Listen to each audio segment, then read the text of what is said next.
The city pulsed with energy, a symphony of light and sound. Towers of glass and steel scraped the sky, shimmering reflections of the digital billboards that adorned their sides. Holographic advertisements flickered in mid-air, showcasing the latest trends, the most desirable lives. This was a city that never slept, a testament to human ambition and the relentless march of technology. In the heart of this urban jungle, where every surface was a screen and every moment a potential viral sensation, a new movement was taking root.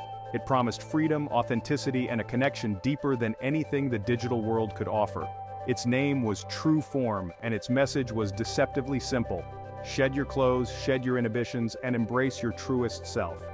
The allure of True Form was undeniable, especially for a generation raised on social media where image was everything and individuality was a carefully curated brand.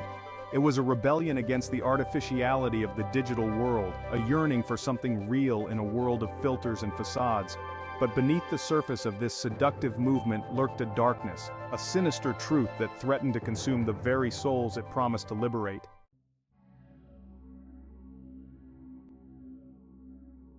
It began subtly, a whisper in the digital wind. Social media influencers, those modern-day deities of the internet, started appearing in minimalist clothing, their feeds filled with cryptic messages about embracing one's true form. They spoke of shedding the constraints of society, of returning to a primal state of freedom and authenticity.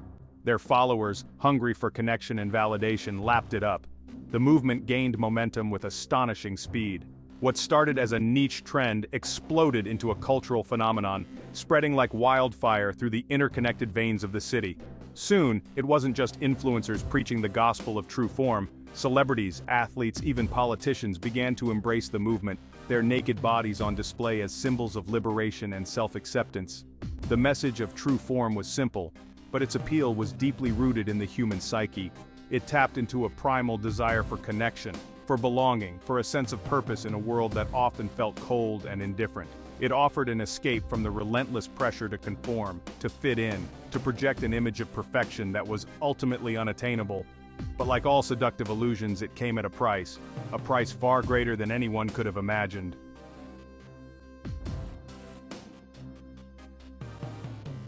The streets became a catwalk for the true form faithful. Men and women, young and old, shed their clothes and inhibitions with equal fervor, their bodies adorned only with minimalist tattoos and bioluminescent paint that glowed under the city's neon lights. They gathered in parks and plazas, on rooftops and in nightclubs, their movements strangely synchronized, their voices echoing with the same hollow mantras: be true, find freedom. What was once a fringe movement had become a tidal wave, sweeping through the city and leaving a trail of discarded clothing in its wake.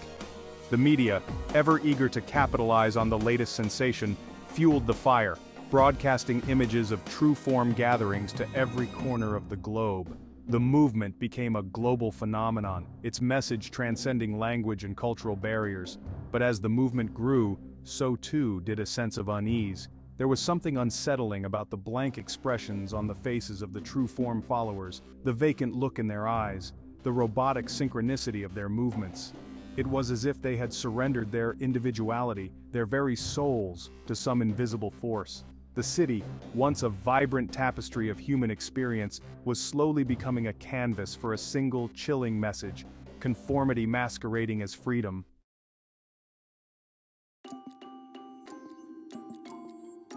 Ryan, a young marketing intern at a rival firm, felt a growing unease about true form.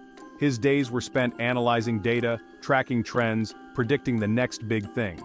And the data surrounding true form was off. The numbers were astronomical, engagement through the roof, but the sentiment analysis was strangely neutral, almost robotic. He noticed it first in the comments, thousands upon thousands of them, all echoing the same phrases. True form is freedom. Embrace your true self. No nuance, no real discussion, just a chorus of empty platitudes. Then there were the videos. The way people moved, spoke, even blinked. It was all eerily synchronized, like puppets on invisible strings. Ryan tried to voice his concerns to his colleagues, but they dismissed him as paranoid. It's just a trend, they said. People are looking for something to believe in. But Ryan couldn't shake the feeling that something was deeply, disturbingly wrong. The data was screaming at him, telling him that this wasn't just a harmless fad. This was something far more insidious, something that threatened to unravel the very fabric of society.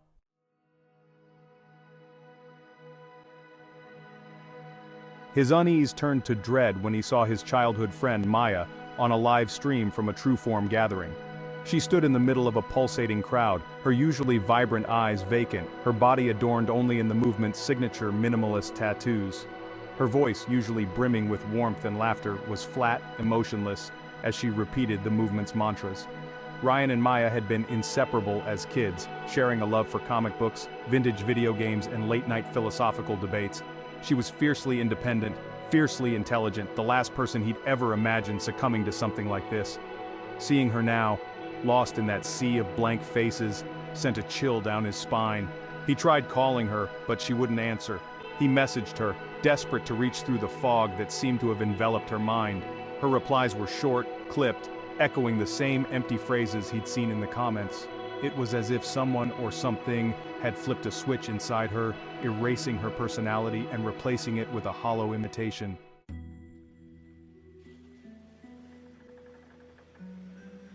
Determined to get through to her, Ryan decided to attend the next Trueform gathering.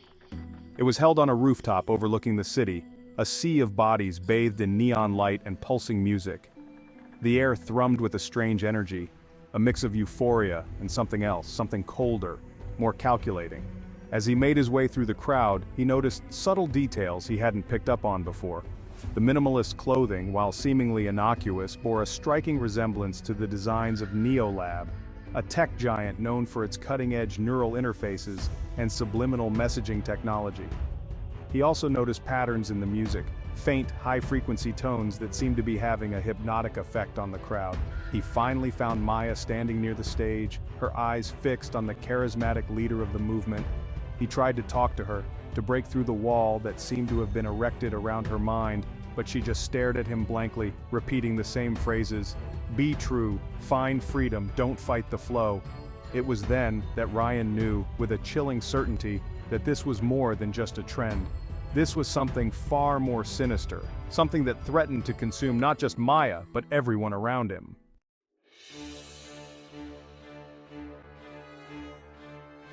Driven by a desperate need to understand what was happening to Maya, Ryan threw himself into researching Neolab. He dug through patents, combed through research papers, scoured the dark corners of the internet.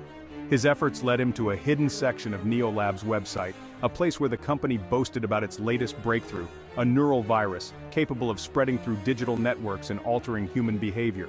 The virus, as Ryan learned with growing horror, was designed to tap into the brain's reward centers, creating a powerful addiction to anything associated with true form.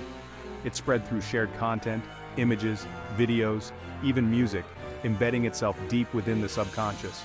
Once infected, individuals would experience a surge of dopamine whenever exposed to Trueform's messaging, reinforcing the desired behaviors. Ryan's blood ran cold as he connected the dots. The strange patterns in the music, the minimalist clothing, the hypnotic repetitions, it was all meticulously crafted to activate and spread the virus. Neolab wasn't just selling a lifestyle, they were selling an infection, a digital plague that was slowly but surely rewiring the minds of its victims.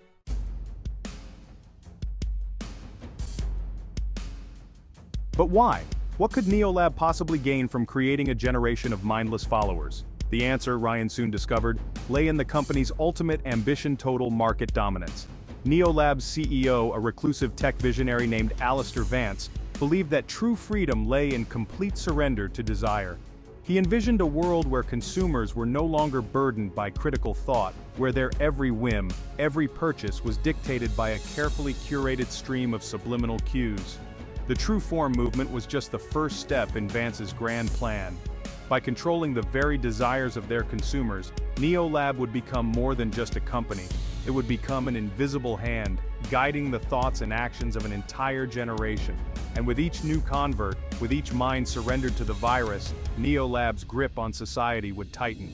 Ryan felt a surge of anger and disgust. These people, his friends, his neighbors, were being manipulated, their minds hijacked for someone else's profit.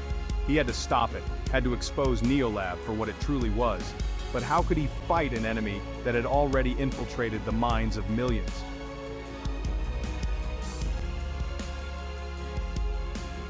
Time was running out. The virus was spreading faster than ever, fueled by social media algorithms and the insatiable hunger of the 24-hour news cycle. Ryan knew he needed proof, hard evidence that NeoLab was behind this. He delved deeper into the company's data, searching for a smoking gun, something he could use to expose them to the world. He found it in the depths of NeoLab's server logs, a hidden directory containing the source code for the neural virus. It was heavily encrypted, but Ryan, with his skills honed from years of hacking into video games and bypassing school firewalls, managed to crack it. The code was complex, elegant, and utterly terrifying. It confirmed everything he had suspected, detailing the virus's ability to spread through digital networks and manipulate human behavior. He also found something else, something even more disturbing. A list of influencers, celebrities, and public figures who had been secretly recruited by NeoLab to spread the virus.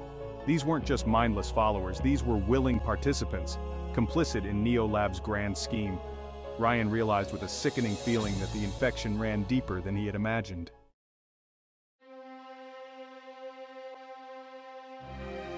Ryan tried to share his findings with the media, but no one believed him. The few journalists he managed to contact dismissed him as a conspiracy theorist, a nobody trying to make a name for himself by attacking a powerful corporation. They were already caught in the web, blinded by the carefully curated narratives spun by NeoLab's PR machine. Even his own family and friends, bombarded by the constant stream of true-form propaganda, refused to listen. They accused him of being jealous, of trying to hold Maya back from finding her true self. He was trapped in a digital echo chamber, his voice drowned out by the chorus of the infected. Despair threatened to consume him, but the thought of Maya, her vibrant personality slowly being erased by the virus, fueled his determination. He had to find a way to break through the noise, to make the world see the truth. He realized he couldn't fight NeoLab on their terms. He had to find his own platform, his own way to disrupt their carefully constructed narrative, and he knew just the place to do it.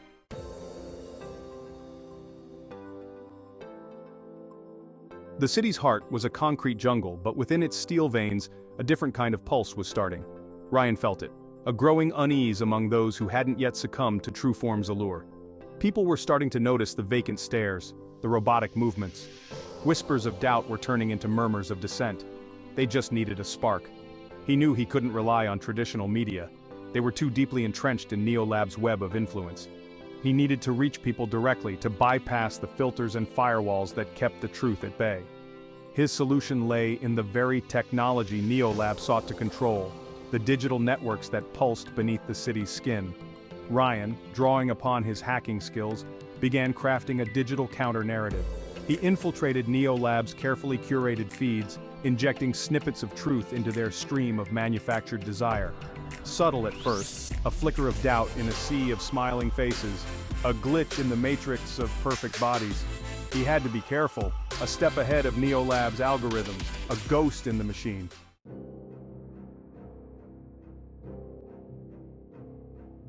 His opportunity came in the form of NeoLab's biggest event yet, a massive Trueform rally in the heart of the city. It was a meticulously staged spectacle, broadcast live across every digital platform imaginable. Millions would be watching, their minds primed to receive NeoLab's message of freedom and authenticity. Ryan knew this was his chance. He had to hijack the broadcast, to show the world the truth about NeoLab and their insidious virus. It was a desperate gamble, a suicide mission in the digital realm, but he was out of options. The city, his friend, everyone he cared about, their minds were at stake. He spent days preparing, studying the rally's security protocols, identifying vulnerabilities in NeoLab's network. He knew they would be expecting him, that their digital defenses would be formidable. But he also knew their arrogance, their belief in their own invincibility. And he planned to use that against them.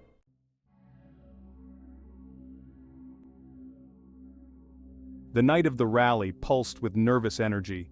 Ryan, cloistered in his apartment, a digital fortress of his own making, could feel the city holding its breath. The broadcast began with soaring music and slick visuals, showcasing a utopian vision of a society united under the banner of Trueform. On stage, Alistair Vance, a charismatic figure bathed in ethereal light, spoke of a future free from the constraints of individuality, a future where everyone was connected, synchronized, at peace. As Vance's speech reached its crescendo, Ryan made his move. He unleashed his digital arsenal, a barrage of code designed to crack NeoLab's defenses. firewalls crumbled, alarms blared, but it was too late. He had seized control. The carefully curated images on the giant screens flickered, replaced by Ryan's footage close-ups of vacant eyes, the disturbing synchronicity of the crowd, snippets of code from the neural virus itself. Vance's words were drowned out by Ryan's voice, a voice filled with urgency and despair, revealing the truth about Neolab, the virus, the manipulation.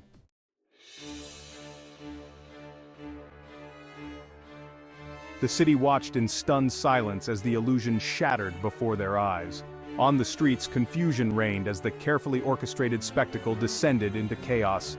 Some recoiled in horror, their minds struggling to reconcile the utopian vision with the disturbing reality.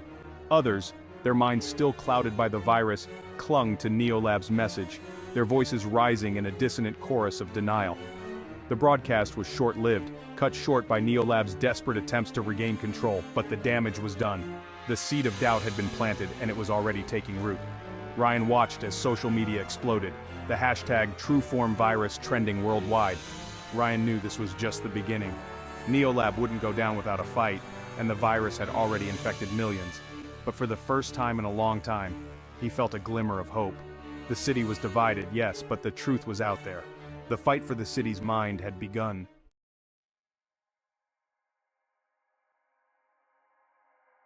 The city held its breath. The explosive revelations of Neolab's manipulation, of the virus woven into the very fabric of the True Form movement, had ripped through the city's digital heart. The streets, once teeming with the minimalist-clad followers, now buzzed with a different kind of energy, a mixture of fear, confusion, and a growing sense of betrayal. The official narrative, spun by Neolab's slick PR machine, crumbled under the weight of Ryan's evidence. News channels, forced to acknowledge the story, scrambled to make sense of the chaos. Images of the interrupted rally, the vacant eyes flickering with awareness, the chilling chant echoing through the night, played on a loop, a constant reminder of the city's brush with collective madness. But the virus, while weakened, was far from eradicated. Many, their minds too deeply entangled in Neolab's web, clung to the True Form ideology, dismissing Ryan's expose as a fabrication, a desperate attempt to discredit their newfound freedom. The city, once united under a single seductive lie, was now fractured, a battleground between truth and manipulation, between individual will and collective control.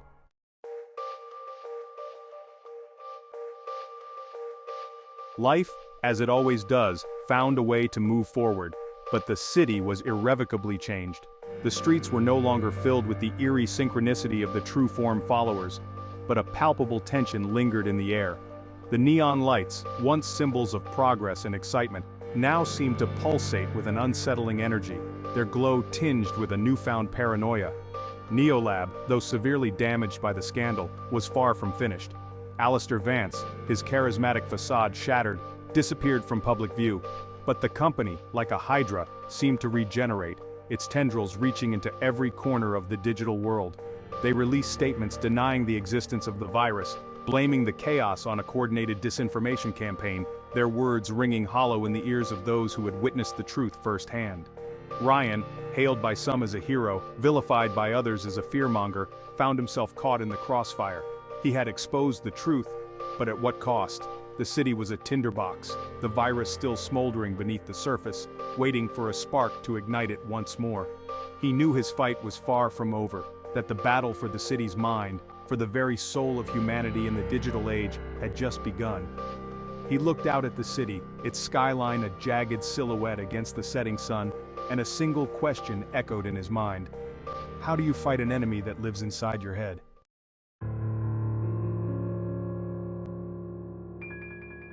The city, once a shining beacon of technological advancement, now stood as a stark reminder of the fragility of the human mind.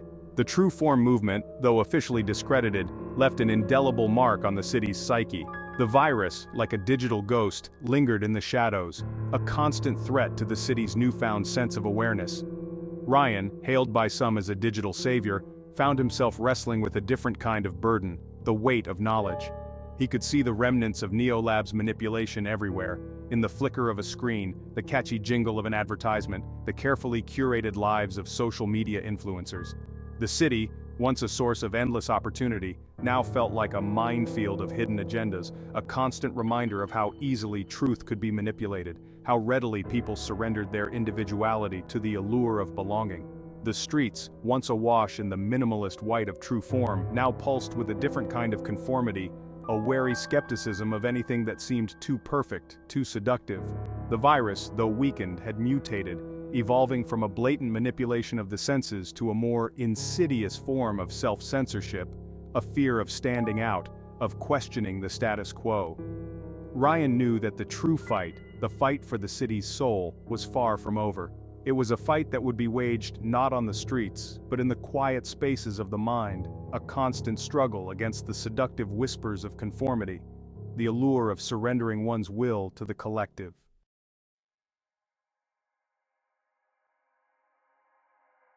In the end, the true form epidemic forced the city to confront an unsettling truth, that freedom, true freedom, wasn't something that could be bought, sold, or downloaded.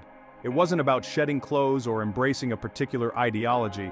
It was about the messy, often uncomfortable process of critical thinking, of questioning everything, of forging one's own path in a world saturated with prepackaged identities and manufactured desires. Ryan, haunted by the faces of those lost to the virus, dedicated himself to ensuring the city never forgot the lessons learned from the true form epidemic. He knew that the fight for the human mind, for the right to think freely, to question authority, to embrace individuality, was a fight that would never truly end. The city, scarred but not broken, began the long process of healing, of rebuilding trust, of rediscovering the value of individual expression.